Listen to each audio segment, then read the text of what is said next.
Today we're talking to Film Australia's Anna Grieve about the new digital learning website and how we can make the most of it. Silent newsreels shown all day in 1920 cinemas. Art specials by Betty Churcher. And the story of Cook Lamb, a refugee who sold her wedding ring so she and her husband would have a suitcase to carry, signifying a new start when arriving in Australia. These are among the treasures available for schools using the Film Australia's new digital learning archive.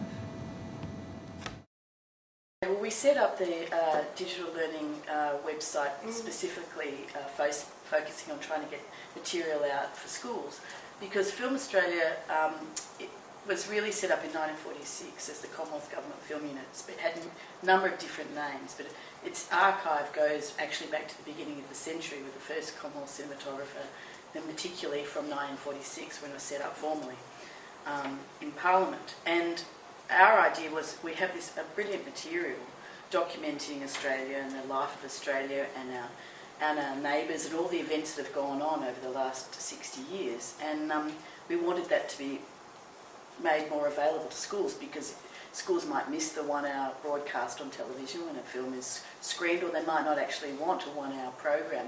They might just want a section to teach to their used in teaching for their students. So that was the intention. So in about 2003 we were able to secure some monies from government for community services, and one of the first things we decided to do with some of that money was to try and bring some of our archive more online. That's a great idea to put it somewhere that it is available to schools.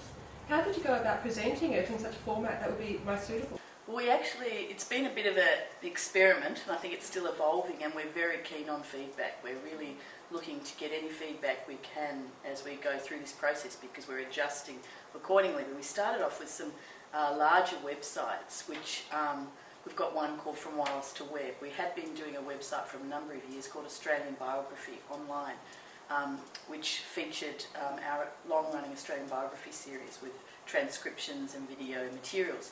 But we found, in the process of building a number of these websites, we found that schools, often they didn't just want a big flash website, which meant that they couldn't extract the particular information they want or couldn't search for it easily. So as a result of feedback actually from schools, early last year, and Chris Warner was the first executive producer for digital learning, and he did all the setup phase and took it to the point where